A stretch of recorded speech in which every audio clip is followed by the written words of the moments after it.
The city was breathing again, if only faintly. Where once the relentless electrical storms had raged without end, shrouding every street and alleyway in crackling static, a tentative calm had settled over the urban sprawl.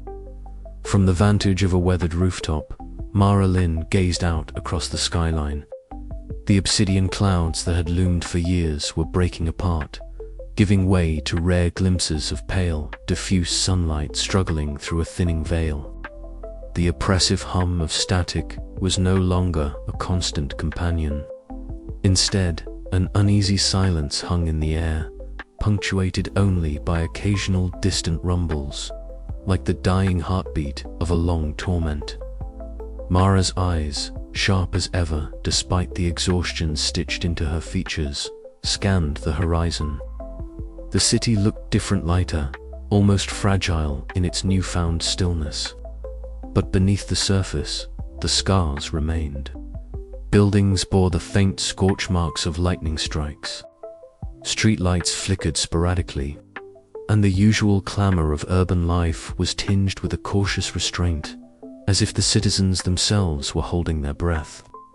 She tucked a stray lock of hair behind her ear and let out a slow breath, the weight of recent months pressing down on her chest. Elias was gone. His voice, once a constant presence in her life and work, now only echoed faintly in the recordings and memories she kept. Yet his sacrifice had not been in vain. The hidden broadcasts, the fragile voices trapped beyond the storm, had been freed. Mara could still hear their whispers in the static, now clearer, no longer drowned beneath the relentless electrical noise. Down below, the streets were stirring with cautious optimism. Vendors tentatively resumed their trade. Children played in parks where puddles reflected the clearing sky. The city was tentative but alive. Inside a modest laboratory not far from the city center, Dr. Kalen Sato sat hunched over a bank of softly glowing monitors.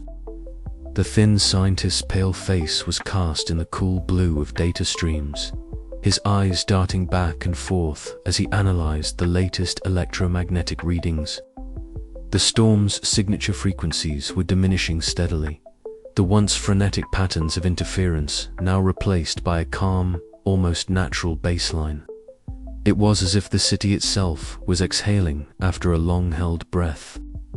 "Incredible," Sato murmured, adjusting the lenses on his glasses. "The liminal space is stabilizing."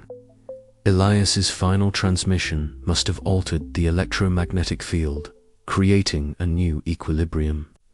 His fingers danced over the keyboard, running simulations. If this holds, we're witnessing the birth of a new era, one where the boundary between worlds is no longer a prison but a bridge. Yet even as hope flickered, uncertainty gnawed at him. Elias's disappearance left a void, a question mark hovering over every breakthrough. What had become of the man who had given everything to send that final message? Was he lost within the liminal space, or had he transcended to some other existence? Later that evening, Mara met Dr. Sato in a quiet, dimly lit cafe nestled between the steel and glass monoliths of the city. The smell of roasted coffee and the murmur of distant conversations surrounded them as they sat across from each other, their faces etched with the shared burden of grief and hope. "It's strange," Mara confessed, "to feel relief and sorrow at the same time. The city is healing, but Elias, he's not here to see it." Sato nodded, his expression grave yet resolute. His work paved the way. It's up to us now to understand, to protect, and to learn from what he uncovered. The storms may have quieted, but the mysteries remain.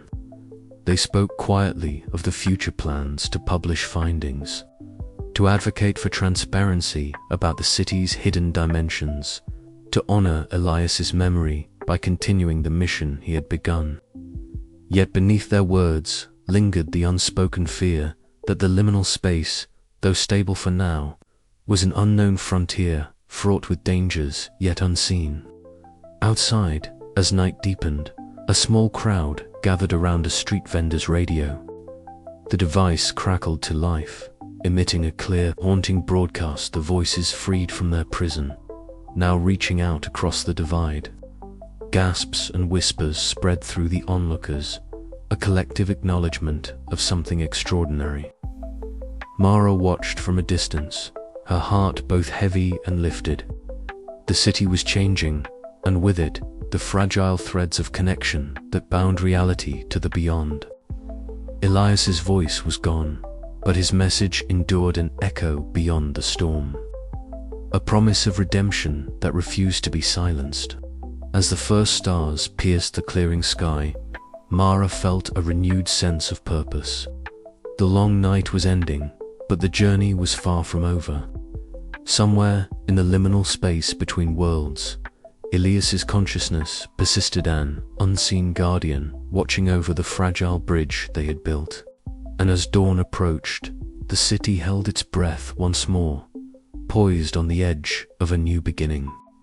The studio was silent, except for the low hum of the machines and the faint crackle of old static as Mara Lynn settled into Elias's worn leather chair. Around her, the clutter of tangled wires, scattered papers, and myriad recording devices formed a chaotic shrine to the man who had vanished into the very frequencies they both sought to understand. She adjusted the headphones over her ears, the familiar weight a small comfort as she pressed play on the latest set of Elias's recordings. At first, the sounds were nothing more than the usual static hiss, the electrical storms that had become the city's grim soundtrack ever since the relentless weather had taken hold. But as the minutes stretched on, faint voices, fragile and fragmented, merged beneath the noise. They were not the voices they had heard before, the desperate pleas from the trapped realm, but something different, subtle shifts in tone, patterns in the interference, as if Elias himself was reaching out from somewhere beyond. Mara's breath caught. She leaned closer to the speakers, straining to catch the nuances hidden within the white noise. The crackled whispers ebbed and flowed like ghostly tendrils, brushing against the edges of her consciousness. A pang of sorrow washed over her. Elias was gone, sacrificed himself to save those voices. Yet these recordings suggested he had not entirely left them behind. She withdrew a notebook from the cluttered desk, flipping to a page filled with Elias's frantic scrawlings, waveforms, frequency notations, and cryptic annotations about liminal spaces and consciousness transfer. Her finger traced the lines as her mind pieced together the puzzle he had left behind. Elias had theorized that the storms created overlapping dimensional layers, and that the static was more than noise, it was a veil, a medium for trapped consciousnesses to persist. Mara's eyes flicked to the monitors where audio waveforms danced erratically. She opened specialized software Elias had been developing, designed to filter and amplify signals buried deep within the chaos. As the program ran, a new pattern emerged, a repeating sequence interwoven with the static, subtle enough to have been missed but unmistakably deliberate.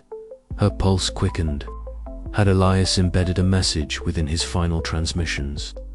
Was this his way of saying he was still there, somewhere between worlds? She played back the filtered audio repeatedly. The sequence resolved itself into faint syllables, fragments of words, then a voice, soft, tired, but unmistakably Elias's. Mara. Listen, not gone, still here. Between, a tear slipped down her cheek. The studio, once a place of cold technical work, now felt charged with presence, a bridge spanning the chasm of absence. She whispered his name, a fragile hope blossoming amidst the ruins of grief. The next morning, Mara met with Dr. Kalen Sato in a small cafe near the studio. The scientist's pale eyes reflected cautious optimism as Mara shared her findings. Dr. Sato adjusted his glasses thoughtfully, considering the implications. If what you're hearing is true, he said quietly, it means Ilias's consciousness has imprinted onto the liminal frequencies. He's become part of the signal, neither fully here nor entirely gone. Mara nodded, swallowing the lump in her throat. It's both beautiful and heartbreaking. He gave everything to free those voices, and now he's one with them. They discussed plans to refine the equipment, to track and perhaps even communicate with Elias's lingering presence. The city outside was waking, the oppressive storms finally giving way to a fragile calm. The ominous static that once dominated the soundscape was thinning, replaced by subtle hums and the distant echoes of a changed reality. Back in the studio, Mara sat alone once more. The air was thick with anticipation as she placed the headphones carefully over her ears. The static swelled, then receded, revealing a clarity she had never heard before.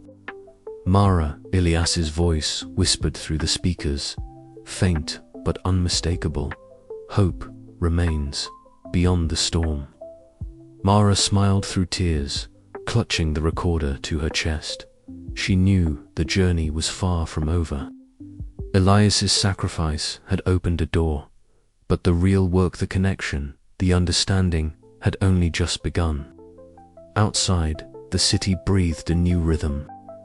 The lingering echoes of Elias's voice wove through the streets. A haunting melody of sacrifice, hope, and the unyielding human will to reach beyond the known. And in that fragile harmony, Mara found the strength to carry on. The dawn broke with an unfamiliar softness, the oppressive weight of the electrical storms lifting just enough to reveal a city transformed. Mara Lynn stood at the edge of her apartment balcony, eyes scanning the horizon where the usual jagged silhouettes of lightning had, for the first time in years, faded into a gentle wash of pale light. The air was different, not just in temperature or scent, but in its very texture. Gone was the constant crackle and buzz of static that had defined the city's soundscape, replaced by a subtle, almost musical hum that whispered through the empty streets. She inhaled deeply, the cool, fresh air filling her lungs with a sense of renewal she hadn't dared to hope for. For years, the city had been imprisoned beneath an unending shroud of storms and interference. Each thundering pulse a reminder of the unseen battles waged in frequencies beyond human perception. Now, that storm was retreating, leaving behind a silence that was almost sacred in its rarity. Inside her small apartment, the walls were lined with screens and recording devices, remnants of a past era of obsession. Mara's fingers brushed over the worn edges of Elias's notes and recordings, now preserved like fragile relics. Elias Vaughn had been the catalyst for this change, the man who dared to listen when everyone else had turned away. His sacrifice had been the final key that unlocked the liminal space, bridging the chasm between worlds and silencing the static that had haunted the city for so long. She turned to the comlink, reaching out to Dr. Kalen Sato, whose lab was nestled deep within the heart of the city's research district. The line crackled briefly before the scientist's calm voice filled the room. "Good morning, Mara. The readings are stable. The storm activity has dropped to levels we haven't recorded since before the first anomalies appeared. It's as if the city is breathing again." Mara nodded, though he couldn't see her. "What about the frequencies? Is the hidden broadcast still active?" "There's a new baseline now," Sato replied, his tone measured but optimistic. "A subtle pulse beneath the surface, a resonance that suggests the liminal space is no longer collapsing but stabilizing. It's faint but persistent, almost like a heartbeat." Mara allowed herself a small smile. A heartbeat. After all this time, that's the kind of signal we needed.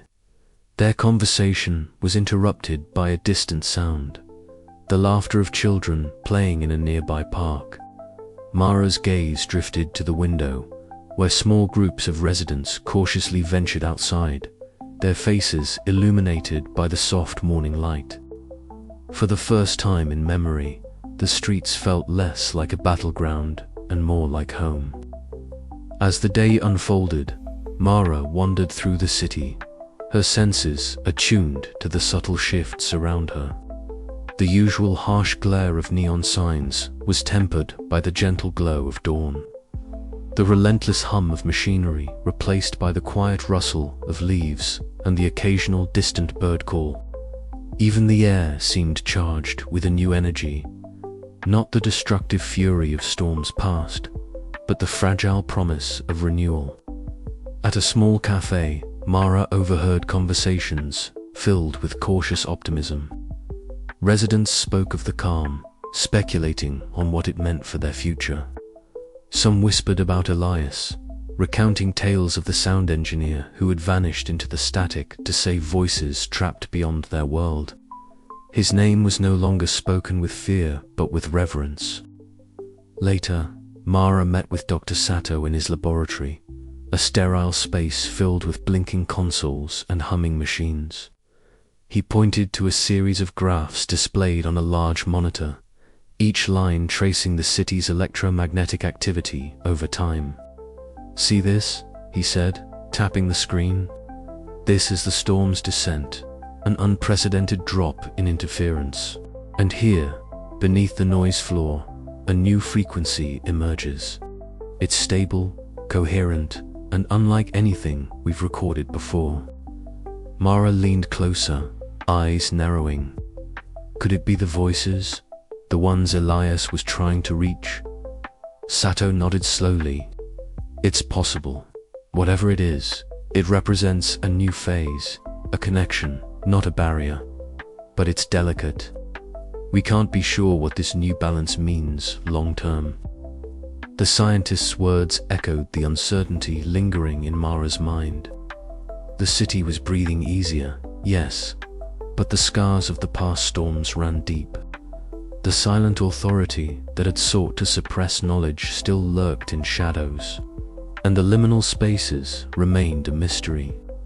As twilight descended, Mara climbed to the rooftop of her building, the city stretching beneath her in a tapestry of dimming lights. The air was cool, carrying faint whispers of static, or perhaps memory, that seemed to dance just beyond hearing. She closed her eyes, letting the sounds wash over her, a bittersweet symphony of loss and hope. Elias's voice echoed in her mind, a final transmission that had transcended worlds. He had given everything to open the door, to offer rescue to those trapped beyond the storm. Now, as the city settled into uneasy peace, Mara felt the weight of that sacrifice. But beneath the melancholy, there was a spark, a fragile thread of connection weaving through the quiet night. The city was waking up from its long nightmare, and though the future remained uncertain, the dawn had come, and with it, the promise of new beginnings. The room was thick with the low hum of static, a sound that had become both a comfort and a torment to Mara Lynn. She sat cross-legged on the worn floor of Elias's studio, the walls lined with tangled wires, archaic audio equipment, and stacks of notebooks filled with indecipherable scrawl. The faint glow of the monitor cast pale light across her determined face as she pressed play on the battered tape recorder. Elias's voice emerged from the crackling static, fragile and distant, as if carried across an impossible gulf. "If you're hearing this, then maybe I'm not completely lost. Maybe there's still a chance. Listen closely, the static isn't just noise. It's a veil. Behind it, there are voices, trapped, suffering. They need us." The words wove a thread of bittersweet connection through Mara's chest, tightening and loosening with each breath. She closed her eyes, letting the sound wash over her. It was as if Elias spoke directly to her, his presence lingering in the ether, defying the silence his disappearance had enforced. For weeks now, Mara had been haunted by these recordings. Fragments of Elias's last days and his unyielding hope threaded through the static haze. The city outside remained indifferent or worse, complicit in guarding its secrets. The oppressive electrical storm still raged. The sky, a perpetual canvas of flickering neon and restless shadows. Yet in the quiet moments, when the world seemed to pause beneath the crackle of interference, Elias's voice was the tether that kept her grounded. She rose and paced, the soft scrape of her boots on the scuffed floor the only sound besides the static chorus. Her mind raced with memories of their shared frustration, the late-night debates, and the city's indifferent gaze. Elias had vanished into the liminal space he sought to understand, leaving behind a void filled with static and unanswered questions. Determined not to let his sacrifice dissolve into oblivion, Mara had begun to speak out.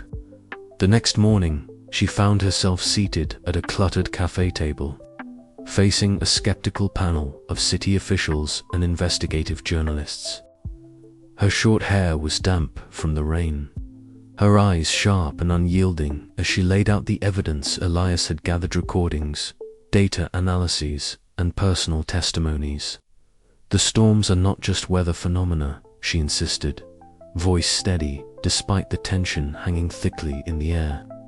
"They are the surface expression of a deeper fracture between worlds, between realities." Elias uncovered a hidden frequency, a broadcast from a trapped realm crying out for rescue. The officials exchanged uneasy glances, some shifting uncomfortably, others dismissing her as a zealot. Mara pressed on, refusing to be silenced. "This isn't just about science or technology, it's about human lives. We owe it to Elias, and to those voices, to bring these truths into the light." Outside, the city pulsed with its usual restless energy. Mara stepped into the rain-soaked streets, the neon signs flickering erratically overhead. Drops splattered against her coat, mingling with the static buzz in her ears. She paused beneath a fractured street lamp, the glow casting fractured shadows that danced like ghosts. For a moment, she thought she heard Elias's voice carried on the wind, a spectral echo that stirred both sorrow and hope. Her footsteps echoed through the alleyways as she made her way home. The weight of solitude pressed against her, but beneath it was a resolve forged in grief and determination. She was no longer just a witness to Elias's mission, she was its torchbearer. Later, in the quiet sanctuary of a community art space, Mara stood before a mural that had been commissioned in Elias's memory. It depicted the storm-racked cityscape swirling with vibrant streaks of static, shadowed figures reaching out across the painted divide. She traced a finger along the jagged lines, feeling a connection deeper than words could express.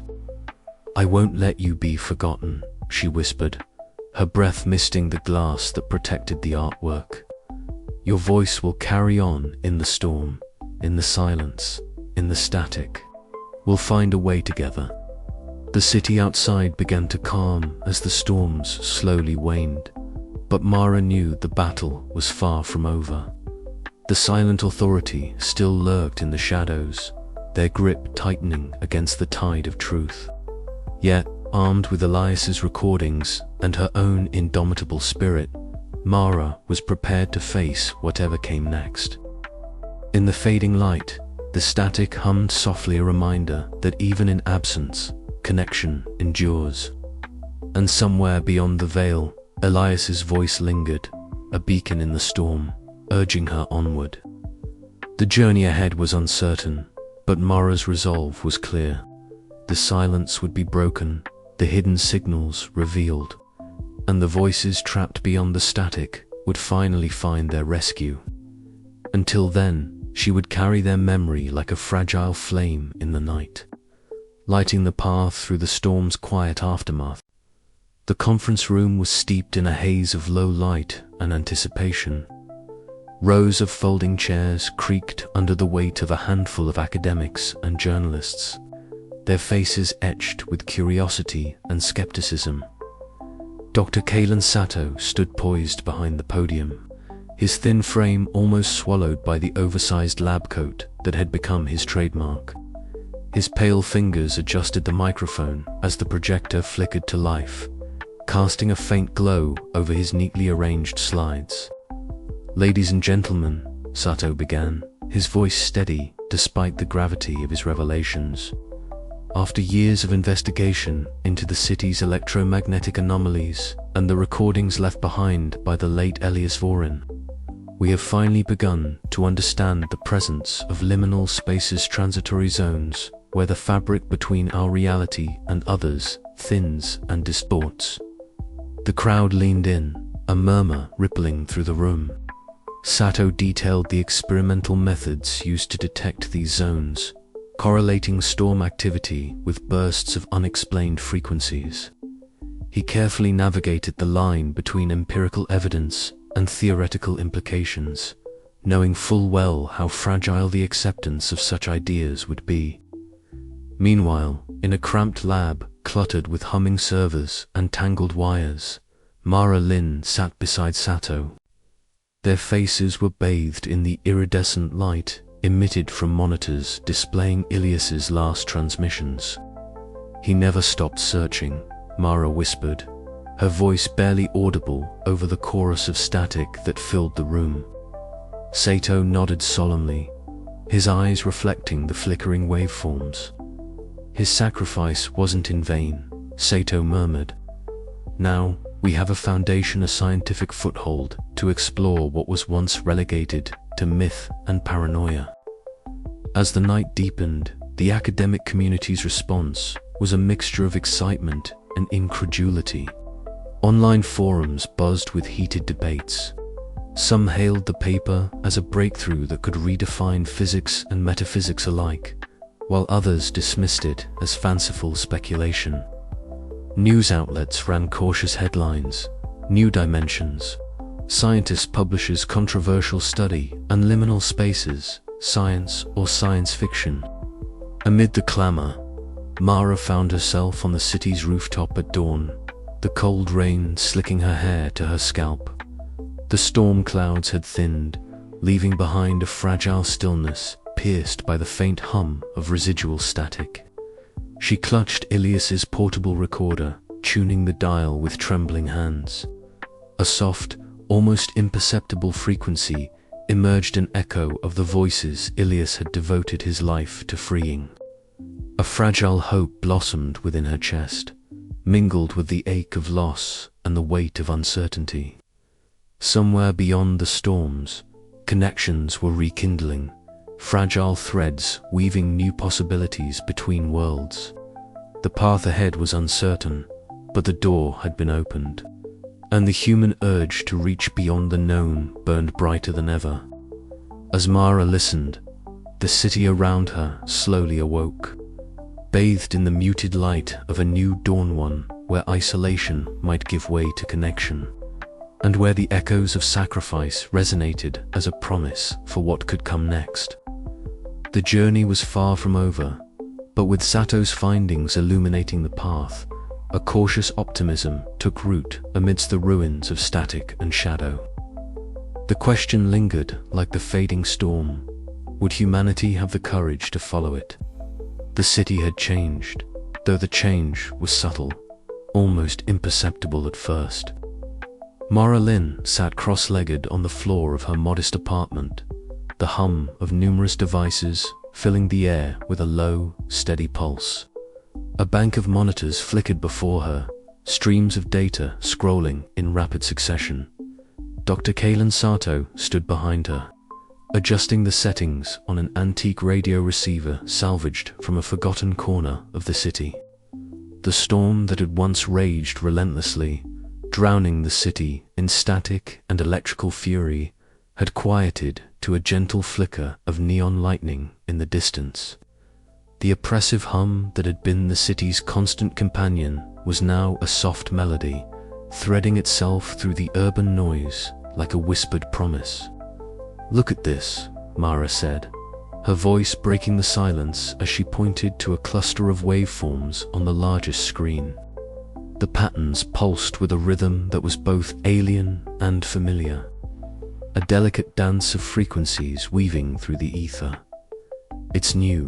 Sato adjusted his glasses, his pale face illuminated by the glow of the monitors, a signal emerging from the static. "I've never seen anything quite like it.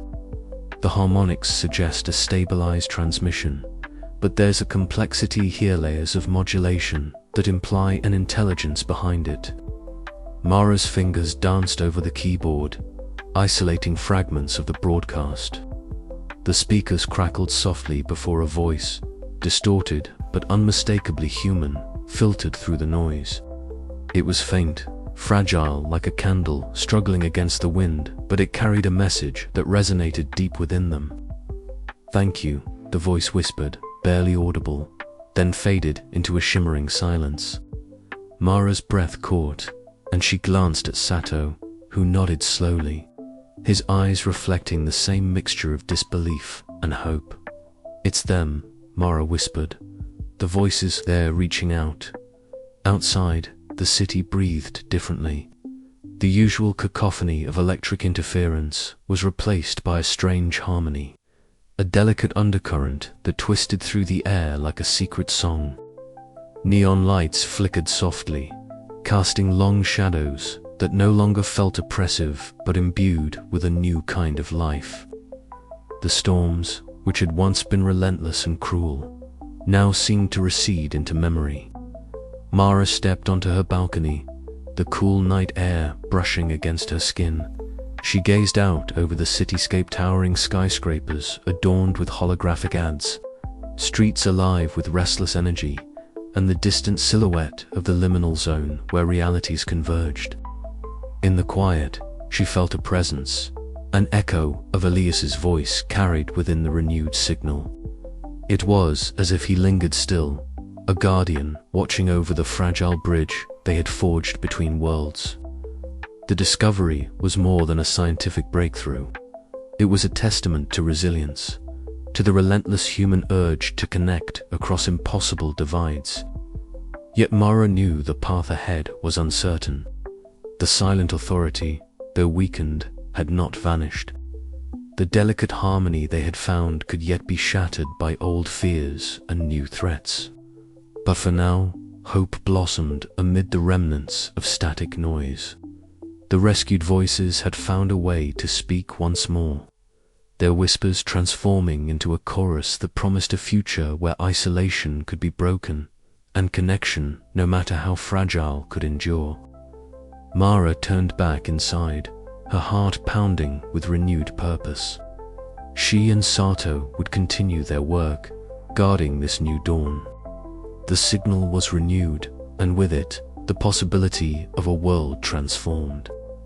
As the city settled into an uneasy peace, one thing was clear: the echo between the realms would never be silenced again. And somewhere, deep within the shifting currents of the liminal space, Elias listened on, a faint smile tracing the edges of his consciousness. The signal was no longer just static, it was a beacon, a lifeline, a promise. But would it hold? The question hung in the air, unanswered, as the city beneath the calm sky pulsed quietly, waiting. The city had changed.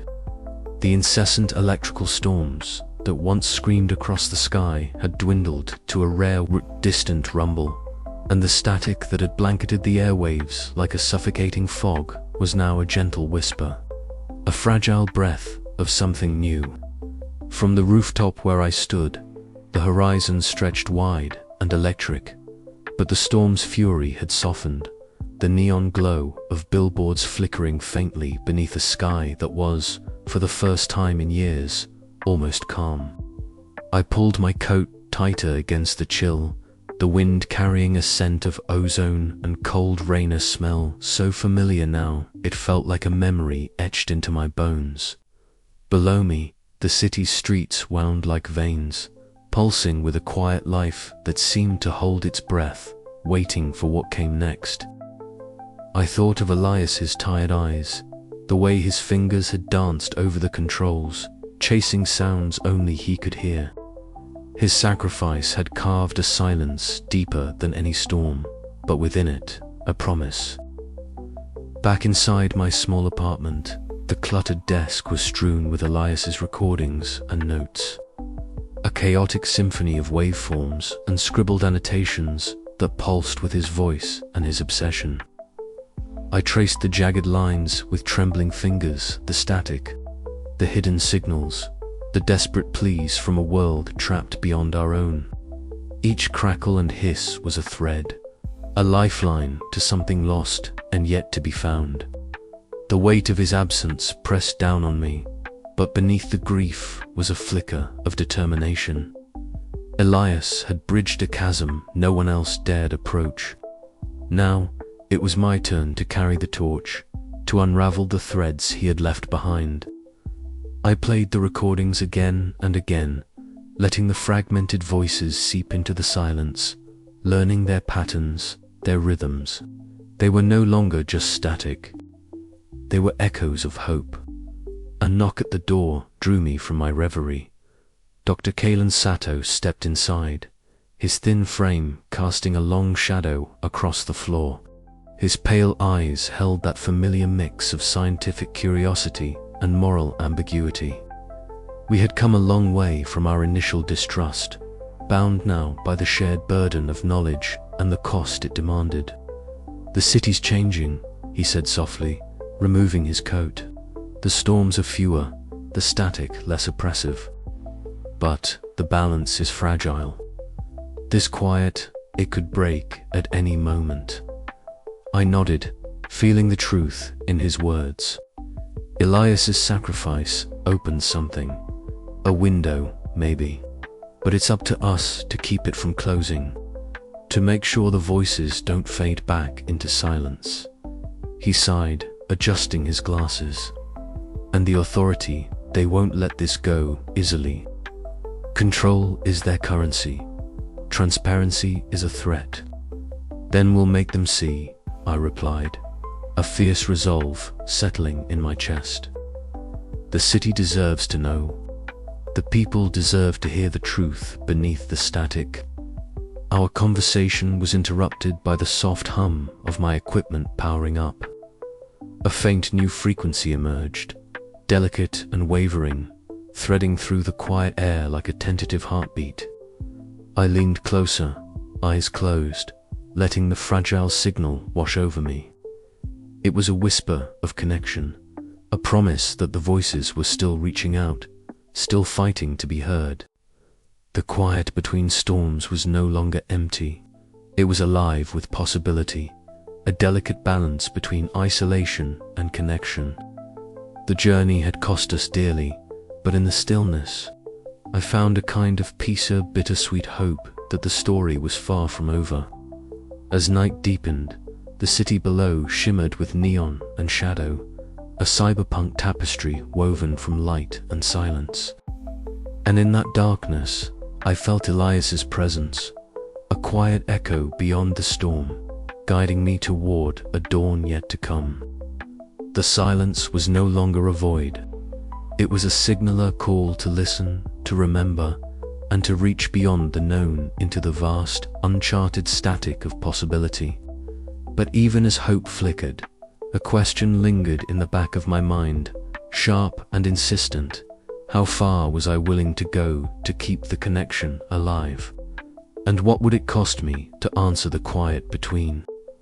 The city waited, breath held, caught in the fragile balance of a new dawn.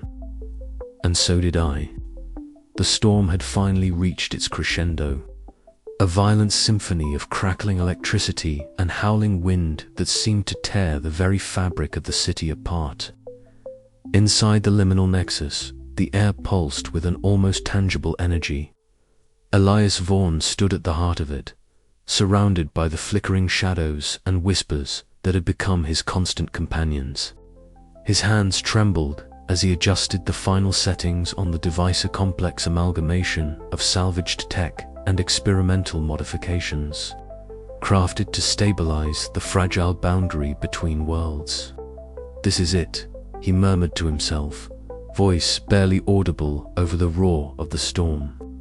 The static that had once haunted his every waking moment now seemed to pulse in rhythm with his heartbeat. A living presence that both comforted and unnerved him. With a final flick of a switch, the device hummed to life, sending waves of coherent energy rippling outward into the darkness. From the depths of the static, voices emerged, clearer, stronger, no longer mere fragments, but a chorus of souls reaching across the divide. "We hear you," Elias whispered, tears stinging his eyes. "You're not alone anymore."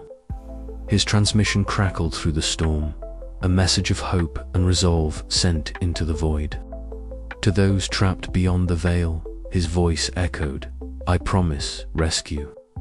Though I may vanish from your world, my connection remains. Hold on." As the last words left his lips, the device surged, the boundaries between realities shimmering and folding like paper. A blinding light enveloped Elias, pulling him away from the city he loved, from Mara and Dr. Sato and the life he once knew. The storm outside began to wane, the oppressive static receding like a tide. Hours later, Mara stood beneath the clearing sky, the aftermath of the tempest painting the city in muted hues. Clutching Elias' final recording, she let the haunting melody of his voice wash over her, a bittersweet balm for the aching void. "He's gone," she whispered, "but not lost." In a dimly lit lab, Dr. Kalen Sato analyzed the residual signals emanating from the liminal space. The patterns defied conventional science, complex and alive, hinting at Elias' consciousness persisting beyond known dimensions. "This is only the beginning," he mused, eyes gleaming with a mixture of awe and trepidation. Outside, the city breathed under an unusually calm sky.